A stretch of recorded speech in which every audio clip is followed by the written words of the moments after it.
All right. Well, hello, everyone, and welcome to our next episode of Ask the Expert.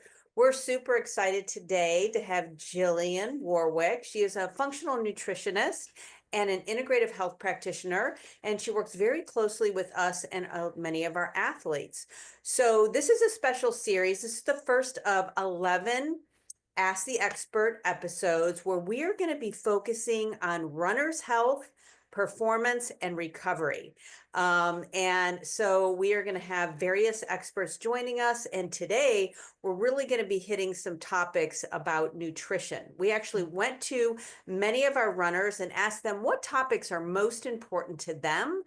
And that is how we created this series. So we are excited to jump in. Look, I have been working, with athletes for many, many years. And I always use the analogy of a race car with my athletes, right? Because you can understand that a high performing race car needs really good fuel. And so Hmm. for our bodies, we need really good fuel. Yes. And getting ready for race day starts many, many months before the day, right? Hmm. So I really want to start to kind of get into the preparation for race day, Yeah.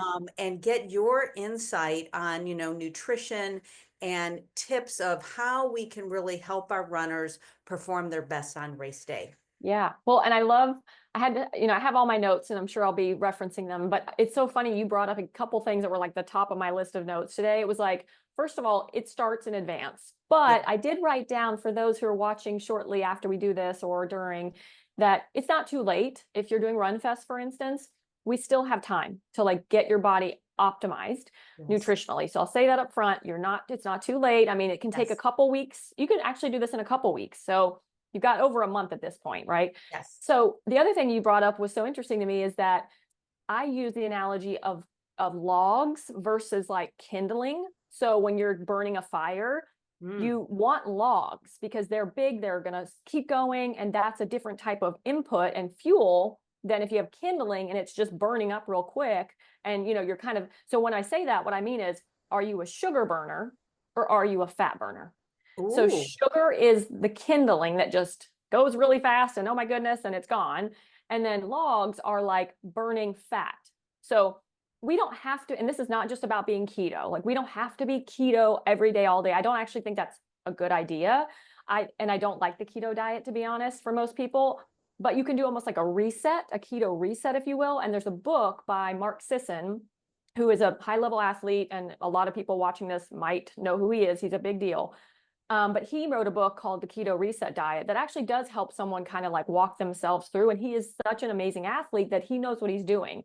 He's like 70 something now and still looks like goodness, like he's just killing it. So still in it. But I just think that's a good reference for someone. But you do have to think about, are you fueling with, a diet that will help you become more metabolically flexible? So that means you can go between the fuel sources. Like you can be using the sugars that you're intaking, if it's like fruit or honey or carbs of any starchy carbs, but you also should be able to switch really quick into fat burning that you store. We all have fat. No matter how lean you are, you're going to have some fat stores.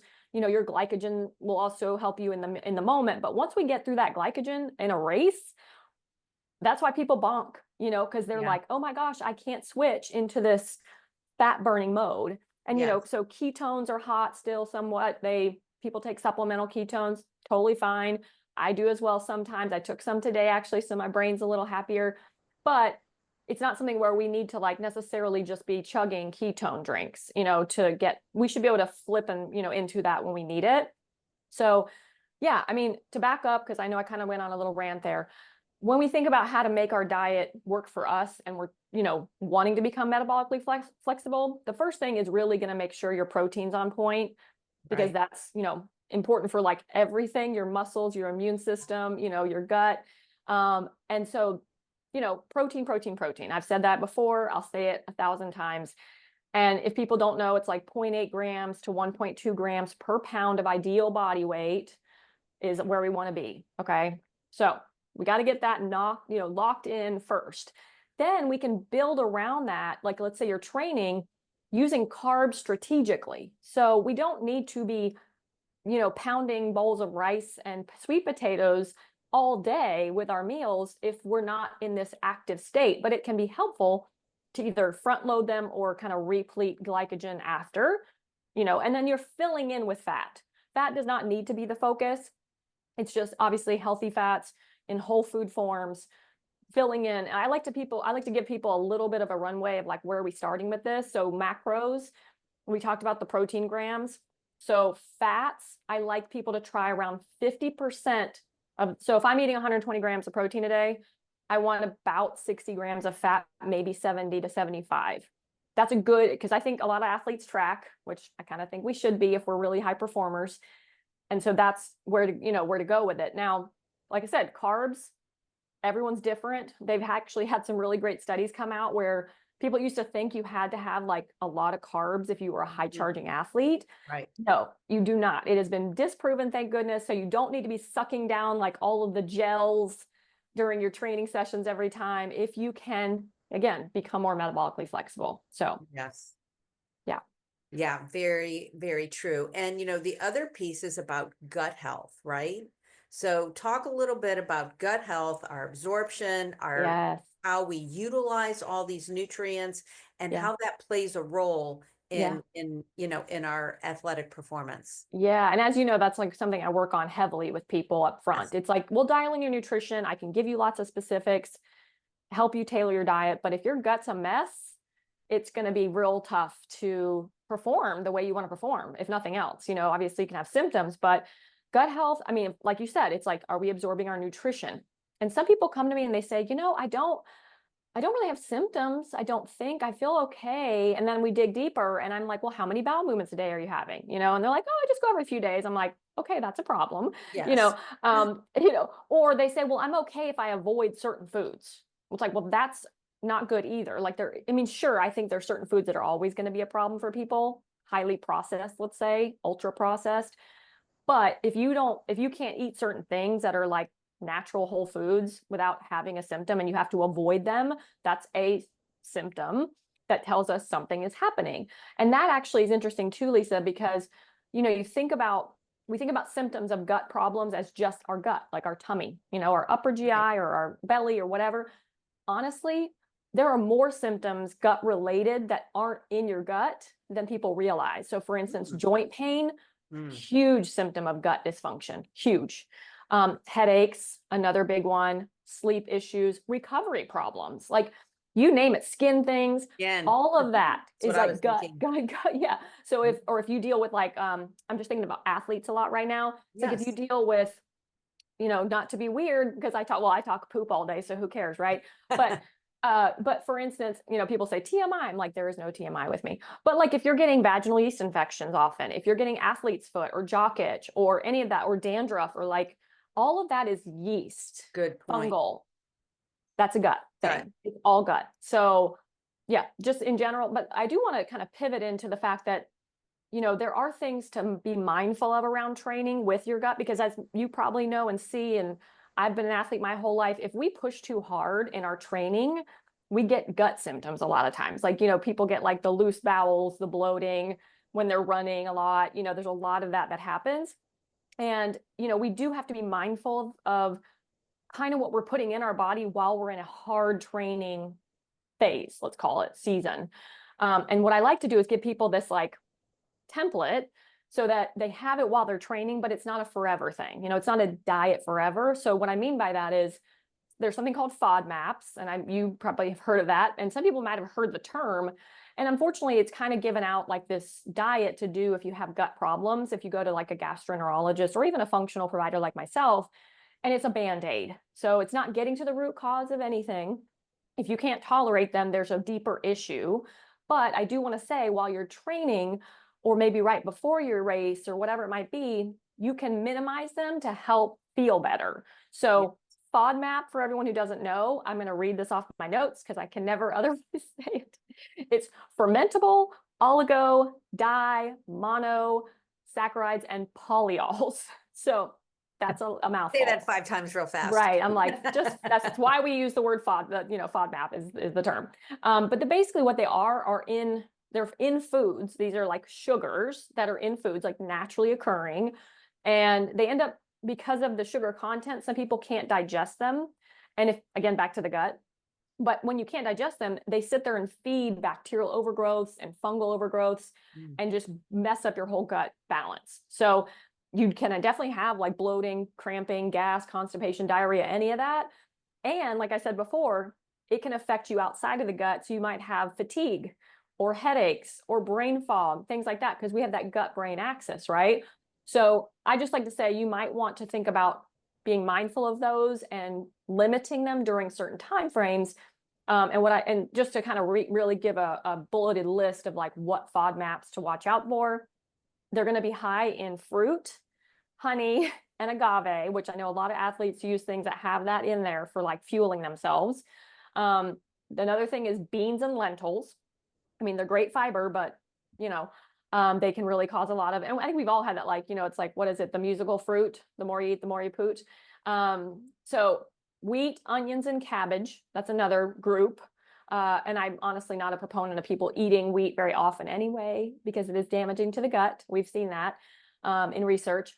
Dairy is high FODMAP, and sugar alcohols, which we all know is like lots of these fake sweeteners. Some of them aren't as bad for you, like for instance, erythritol, xylitol. Those are actually not super bad for you as a person, but they're still sugar alcohols. And if you look at like a package of something like a bar, and it's supposed to be like low sugar, I used to do this because I used to compete and I did like figure show and all that stuff. So I was eating all the bars, all the low sugar stuff. But I wondered why I was always like farty, like just nonstop all day, just, completely offending everyone around me. And it was because if you turn it over and you look at the nutritional label, it says, protein, fat, carbs, and then it says sugars, and it'll be like 0 sugar, 1 sugar. Then it says sugar alcohols. And if you find any bar out there, this is a tip, do not consume a bar or any food that has more than about 5 to 6 grams of sugar alcohols in a serving. A lot of these things have like 13 to 20 Whoa. grams. And people come to me, they're like, I don't know why I just feel terrible when I eat this bar. I'm like, yeah, because you're just like literally making a fart storm in your gut right now with that, So a lot of the diabetic things have it in there as well. So anyway, I know that's a tangent, but just mindful of the FODMAPs is like the key point here while you're training, right before you're training, on race day especially. That's one specific nutritional focus I want people to think about. And so like we talked about before, yes, whole foods diet, eating enough protein, but the gut piece, we can kind of shore up stuff and make a band-aid out of what we're choosing for our foods. But we do have to be mindful, what's the indication if I can't tolerate FODMAPs, for instance, right? And that's where I come in to help heal that. So Right. Excellent. So I see that Danielle Kelly has joined us. So welcome. Danielle, feel free to ask us any questions. We are here to support all of our runners and athletes in the community. So just a couple points. So one, I just wanted to kind of loop back around to gut symptoms and stress and our autonomic nervous system, because gut is also a window to how our body is handling stress. So if you're seeing some of the symptoms that you talked about, right, that also could be an indication that, your body is overstressed, you're maybe training too much, and oftentimes you need more recovery, which we'll be talking about shortly.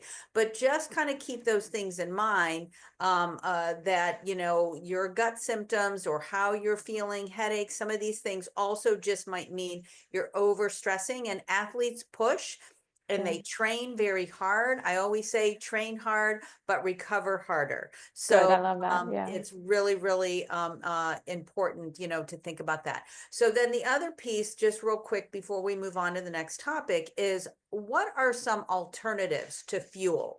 Because you are right, our athletes, particularly our athletes that are doing, marathons and much, longer races, are needing that sustainable fuel.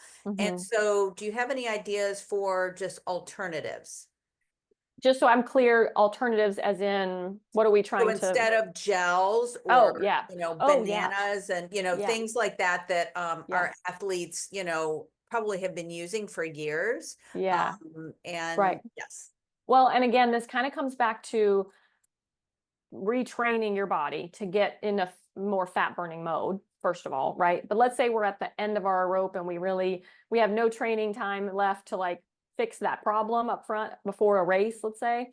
I still think, you can utilize the ones that even have a little more FODMAPs during race day just to keep you going. So for instance, making your own, I have to find this. I made a handout a long time ago for Back to Normal, like that was, you know, some like recipes, I think a couple recipes that were homemade, like gels basically. And for instance, here's an example. I'll Right. give an example, and people can Google this and find their own, recipe, I'm sure. But what it was is like you're making your own little pouch instead of buying the gels, making your own little pouch with chia seeds and honey, and I think a little coconut milk was what I had in there. So you're making this like slurry ahead of time and you're portioning it out into little packets, so that you can use that instead of these like chemical laden, gnarly, yeah, gels basically. Yeah. So you're making your own. So that's one thing to think about. You really can. And then if you have a week or two out, you can start trying it and seeing like, how do I respond to this? Uh, I think that's one thing. And then again, just during the training season or even on race day, I would just stick to well digested, easy to digest fruits if you're going to do fruits, sweet potatoes are great. And then again, making sure that you're not overloading your body the day before or the day of with anything that's super hard to digest. That's the whole thing. If you're going to have a protein, make sure it's not like a steak, because the steak is going to take a lot more energy for your body to break down. Whereas, you could do something even like a protein, like a whey isolate, as your protein source. So that would be some thoughts I have right there. I will say that I did some actually research right before this that I was kind of curious, like what was the more recent options for athletes to use during race day to fuel so that they're not just eating a big meal early in the morning and then, having issues on the race. There's something that again, this is something someone should go online and search for it. I don't, I'm not selling it. I haven't tried it on myself, called UCAN, UCAN super starch. And it's very interesting. It's a compound. I actually have a little note on it here just because I did, like I said, not super familiar with it, but some of the high level athletes I researched love it. And it was developed, it's a slowly metabolized starch that it was originally made for someone that has a rare condition called glycogen storage disease. But it's a very stable glucose. So it's corn derived and it is processed, but it's metabolized differently than like simpler sugars like fructose or maltodextrin and things like that. So anyone who's interested in that, I would search UCAN. And I have actually seen on forums that you can make your own homemade version of that too. So if you don't want to purchase the one they have, it's kind of pricey, to be honest. So that's one thing on race day. The other thing on race day that I know is something I use actually for my training, and I use it every day, even when I'm not training, is essential amino acids. So not BCAAs, because those are not really, honestly, unless you are a bodybuilder in the gym 3 times a day, BCAAs are kind of pointless. EAAs, essential amino acids, are like the full complement that we want. Those are going to help with muscle building, muscle protein synthesis, and recovery and energy. They're incredible. There's a couple brands. I'm not going to sell any of the brands, on this recording. I'm not going to like promote specific ones, but just know you're looking for essential amino acids, and those are convenient. They come in tablets or capsules and powders.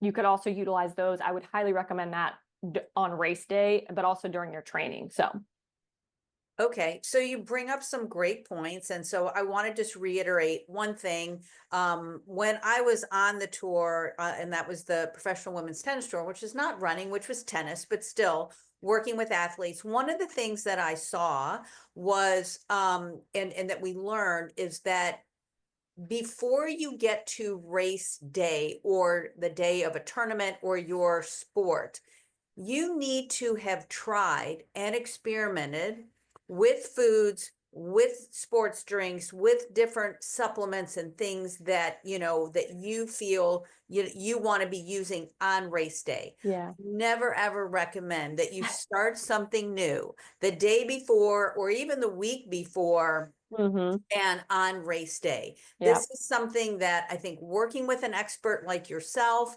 many months in advance is ideal, but really looking at what are your goals? Like, what are you trying to accomplish in this competition, right? Mm-hmm. How is your body performing? How is it performing in heat? What is the environment that you're going to be performing in? Yeah. You need to be training and fueling your body and recovering and seeing how your body's responding well Mm-hmm. before race day. So when you get to race day, just like that race car, you are super fine-tuned and you know just the right fuels, the amounts to make your performance just optimal on race Mm-hmm. day. So I Good just point. wanted to, bring that up because what we used to encounter on the tour is a lot of times the players would bring their own sports drinks because at a tournament, this happened to me at the Olympics. We used to provide Gatorade at the time in our training rooms, but when we got to the Olympics, they had Powerade. And Powerade has a lot of fructose types of sugars, and everybody was getting an upset stomach. But that was all that was available to them. And Right. being able to prepare, knowing, what might be available at a tournament or on at race events, making sure you bring your own. Don't rely on what is going to be available to you because it might not be what's going to work best for you for your performance. Right. No, that's a great point. Yeah. People are, Yeah. yeah, you got to experiment on yourself a few times before you get into the actual race. That's a great Yeah, point. for Yeah. sure. Yeah. Okay, so let's get into, recovery because I do always say to my athletes, recovery in general is the low hanging fruit, Mm-hmm. right? It is all athletes want to train, train, train, but recovery, both in physically what you're going to be doing, mentally, and what you're going to be doing, and the foods in which you eat and the liquids that you're drinking and Yeah. the timing of those are Mm-hmm. really critical to maximizing your recovery. So Yeah. let's kind of get into kind of recovery nutrition, supplements, strategies on how to fuel and refuel our body for optimizing recovery. Yeah. Well, I mean, as an overarching theme here, I would say the first thing is to think about anti-inflammatory diet. Yeah. And of course, everyone has a different tolerance for foods. So some things are inflammatory to one person and they're not to another person. But if we think of anti-inflammatory nutritionally, first of all, it's that avoiding those ultra processed foods, right? Like that's a must. And it's not eating, the cheeseburgers. And unfortunately, and I'm, not to poo-poo anything at the Run Fest as an example, but we've got like the stands of some options that are good and some that are maybe not the best choice to go like ham on after, you just stopped racing. But in general, I would just say whole foods as much as possible, getting those proteins in because of the amino acids that are going to really help rebuild tissue. Healthy fats. So when we eat fats, there's the main mechanism of action that I think of outside of just giving us fat grams or, is really going to be like, how is it improving our cells? Because our cells, all of our cells in our whole body have a bilayer, lipid bilayer, lipid. So it's fat. So if we're eating poor fats, then we're going to have a poor lipid bilayer, just the way that our body digests them. And then it's creating inflammatory molecules if it's a bad fat, anti-inflammatory molecules if it's a good fat. And what I mean by good and bad is basically, again, coming back to whether it is maximally, minimally processed versus highly processed. So if you think of, fat sources come from meats and they come from avocados and they come, from coconut and all these good things. You also have olive oil, a great choice, butter, dairy, those are all healthy fats. Obviously we want organic and things like that. But then you've got the bad stuff pretty much that is my main category is vegetable oil. So if it's got sunflower, safflower, canola, those are the main ones you're going to see a lot, soybean oil, and that's usually in a processed food. So if we can really limit processed foods, we're already ahead of the game when it comes to being anti-inflammatory. So, and it really is, if it's a whole food, if it came from the earth, those are going to be pretty much anti-inflammatory as a category. When we go a little more, specific with things, I like people to think of certain anti-inflammatory foods to incorporate like immediately after for at least like a week, to kind of focus on. So for instance, pineapple is one of my favorites because it's got something, bromelain, which is a enzyme, a proteolytic enzyme, which helps to fight pain and bring inflammation down. So pineapple's a great one. Anything that's blue, red, purple, fruit, vegetable, those colors have a ton of antioxidants in them, which again, bring down inflammation, improve your circulation. So those are really great. Ginger, I'm sure everyone's heard that ginger is healthy in so many ways for gut, So good. yeah, so that's another fighting, there's actually 2 studies from the University of Georgia that have shown that ginger can help fight inflammation and reduce exercise-induced muscle pain in doses of 2 grams a day. So you could like boil some slices, and then, make almost like a tea tincture. You can throw chunks of those into a smoothie. So that's really great as well. You can buy, ginger tea as well, but I like the whole food form of these. Me too. And then, a couple other things are just like garlic, peppers, dark leafy greens, and then, fatty fish like salmon, avocados, those things. Those are all great foods to really focus on right away. So I think that's kind of what I would go toward as far as specific whole foods. Right. Great. Yeah. And then as far as avoiding, besides processed foods, and I know this probably goes in that category, but I definitely want to say it out loud, is sugar. Because sugar, yes, is processed, but, added sugar. but Yeah. added sugar is definitely a big inflammatory, Yeah. irritant. So Yes. just to be, we've talked about that already, but Mhm. okay, how about hydrogen water? Yeah, I have that written down on my Of that. list. Yeah. Yeah. Well, again, I have like a kind of a supplement list. So we talked about whole foods. So supplementally, actually, hydrogen water is definitely one of them I have here. I know you also have that in the clinic, water and wellness. And, it's active H2 Ultra, I think is the one you have. So hydrogen water does a lot of things. Like it's giving our body this molecular hydrogen. And a lot of times it's a tablet form that you dissolve into water. You can buy like machines, but it's quite pricey and it's just more convenient, honestly, to have the tablets. So that specifically will help with energy, performance, and recovery. One thing I love about it is it supports nitric oxide, which is really important for that blood circulation and cardiovascular health. You can use this before, during training. It's not just after. And then another thing it's really good for is your immune system. And as we know, like our immune systems get kind of run down when we're really pushing hard. So that's helpful. And it neutralizes free radicals, which we create a ton of free radicals just by living. But when we're also pushing and training and performing, we're like 10xing it. So we want to get rid of those free radicals or neutralize them as much as we can. And hydrogen water is fantastic for that. Yeah. That's great. And then go ahead. Yeah, go. I was going to say I can go through other, go down your supplement list and let's talk about each. Yeah, that's kind of the last little piece of this whole thing. So another one that's easy is vitamin C. Like everyone knows that that's healthy. Everyone knows that that's good for your immune system. It's good for it's an antioxidant. So obviously you're going to get that in some of these foods we already discussed, but we can also add additional for that. So we're going to have a lot of, like I said, free radicals, oxidative damage, and vitamin C is great for that. So bringing that, kind of oxidative stress down. And easy to get. I prefer people getting whole food supplement versions. So for instance, if you go to the store, most of the time it's ascorbic acid or some kind of synthetic version of vitamin C. There's a lot of controversy, to be honest, whether or not that's bad. I personally do not take that. I take a whole food form. So for instance, you can find supplements that are acerola cherry in kind of a dehydrated form. You can also find some that have camu, which is another plant-based vitamin C, supplement. So look for things like that when you're shopping around. We talked a little bit about the enzymes earlier in the pineapple, the bromelain, but you can actually take proteolytic enzyme blends to help clear out damaged tissue and speed up your recovery. I definitely take that. I also will take it if I had, like when I've had surgery, not right after surgery, because you don't want to it's a blood thinner. But if you want to, wait a couple weeks or wait a week and then start kind of high dosing proteolytic enzymes, I've worked with athletes on that protocol before and just referred them specifically to what I would recommend.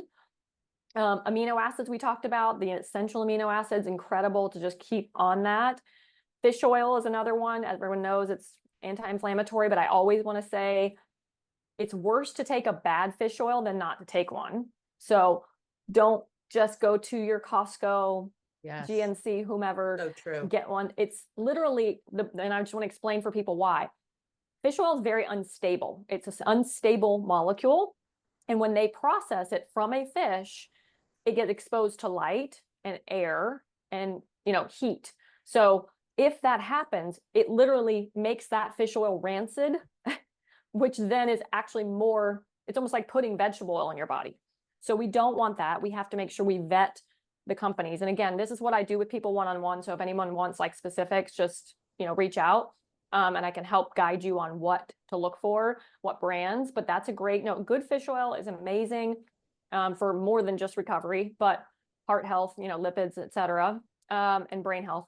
But the last two are curcumin. Again, everyone knows turmeric, curcumin is supposed to be so good, and it really is. Just make sure you're getting organic and a high quality version.